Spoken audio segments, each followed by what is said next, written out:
Funds will be off the market completely in effect. So let's continue with our coverage. And members of Parliament-elect affiliated to the NASA Coalition and Jubilee Party are set to hold their first parliamentary meeting ahead of the official swearing in of the 12th Parliament on Thursday.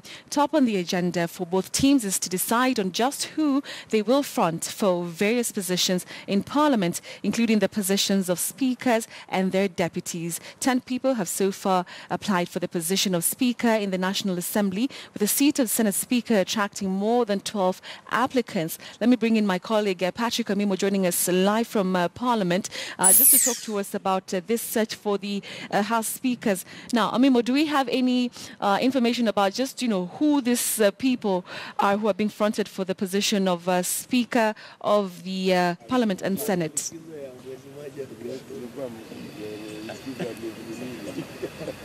First things first, Betty. Let's just today, just to bring you up to speed, is that it's an orientation day, 2 days starting today and tomorrow. There's the clerks of both houses have said today to be the inaugural or orientation day ahead of the official opening of the 12th Parliament.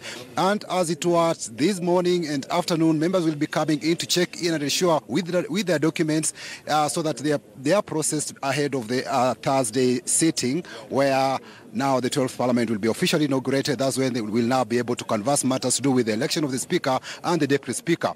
But as it were, now just joining me is one of the long-serving members of Parliament, Honourable Jimmy Angwenyi, who is now serving his 5th term. And when it comes to the swearing in on Thursday, he'll be among the first people, he'll be the first person to be sworn in, given that this will be his 5th term. Mheshimiwa Angwenyi, congratulations. How come that you've made it 5 terms in? I've done it through the grace of God and the support of my people, whom I've served for the last 4 terms. Looking at it, there's now a change in the standing orders where the former legislation that was ongoing is carried over to the next house. And we saw there were pending matters maybe to do with especially the gender rule. How are we going to see the debate over this particular matter this time round? I'm sure we'll debate it exhaustively this time. And if we don't enact that law that fulfills the intention of the Constitution, then we will have to give an alternative method of achieving the same aim. Looking at it this time around, there'll be this idea of you signing a code of conduct as members of Parliament. We saw in the previous occasions where at least that the heated moments in the House could see maybe some members exchange, maybe even at times come to blows. How do you think this code of regulations, code of conduct, will ensure that House matters are conducted in a befitting manner? Yeah, I'm sure with the signing of the new code of conduct and the consequences of going against that code of conduct will ensure that the members of Parliament behave in a dignified manner, contribute in a dignified manner, and they handle the issues of this country properly.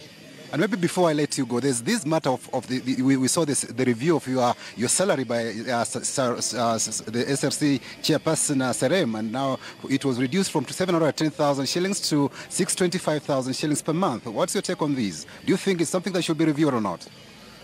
I'm sure that the Parliament Service Commission will be handling that matter. Yes.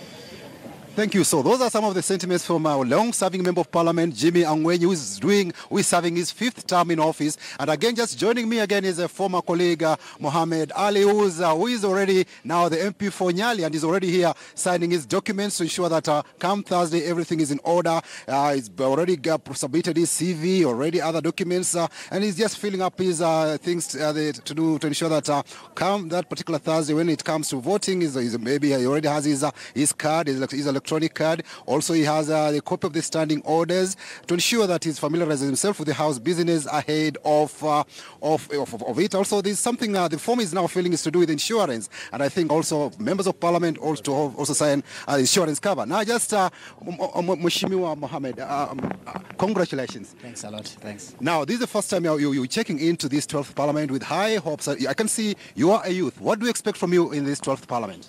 Well, I know a lot of people are looking unto us, and they have faith in us that we are the young people who are coming into this Parliament, the 12th Parliament, to fight for them. So I don't want to talk like many other politicians who normally say that they are going to fix things in 100 days or whatever, but I just want to tell them that we will stand with justice for them. Looking at it, Parliament, now the Constitution recognizes recognizes English and Kiswahili as official languages. You also verse in both these languages. How do we see you debating in the House of Parliament? Are we going to elevate Kiswahili or will leave it to the back burner? Perhaps we'll make it more sexy and bring Swahili to Parliament and try and debate with the national language, which is Swahili, for Mama Mboga down there to understand what you are talking about, because most of the people, most of the voters don't understand what goes in Parliament. So I might be the first guy who will introduce Swahili in the debates to make sure that Kenyans understand what you are talking about. And just looking at it, there are various committees that are composed in the National Assembly. I don't know, at a member of Parliament, you're entitled to at least three committees. I don't know do you have any idea on which committees maybe you might think your input could be of relevance and importance to Kenyans? Well, as a journalist, I was so much interested in crime and investigations. So if I am to choose here, I'll prefer to have park or energy or transport. Those are the three that I'm looking into. But my line of duty is always investigating. So I would like to be a public watchdog for Kenyans. Thank you so much. That's Mohammed Ali, just trying to share with us some of his views. He's been in journalism, but now he's coming to legislate And just joining me is just another, also a new member of Parliament. Just to introduce yourself to us and maybe what you expect. My name is Ali Mbogo, MP-elect Kisauni constituency. I'm the neighbor of Mohammed Ali. He's in Nyali, I'm in Kisauni. Elected on a wiper ticket to join the 12th Parliament. And what do you expect from you and especially the people of Kisauni? Kisauni, as you may be aware, it is faced with so many challenges, education, insecurity, and so many other. I think the issue of squatters, it's one of the main areas that has been affected by the infiltration of squatters on the private lands. And this is one area that needs to be tackled with a lot of urgency, because every day the invasion keeps on escalating.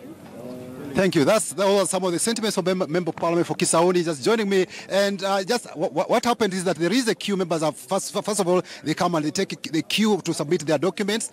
When they submit their documents, the various parliamentary staff go through them and ensure that they are correct when they fill those forms. Then at one point, they'll also get an opportunity to get the standing orders. And just joining me again is one former member for Mount Elgon, Fred Kapondi. Mheshimiwa Kapondi, congratulations. And I see this time around you are able to trounce Honorable John Serut. I don't know what was how was your campaign strategy? No, I would just say the last elections in 2013, I just gave the seat to him because I didn't campaign. So after realizing my mistake, this time I didn't want to leave anything to chance. So I went all out, and it bore dividends. What do you expect from now, from you, for the Mount Elgon people? Yeah, there's a lot of expectations. I also promise to work tirelessly to deliver, because what people want is service. That's the bottom line. Thank you so much, Mheshimiwa Kapondi. That is for Mheshimiwa Kapondi from Mount Elgon, just trying to share with us some of his expectations and for people of Mount Elgon. We'll be getting more information from you as members get orientation to different offices. They'll be taken to various offices, including the media center and the plenary, where they'll be told how to go about it. From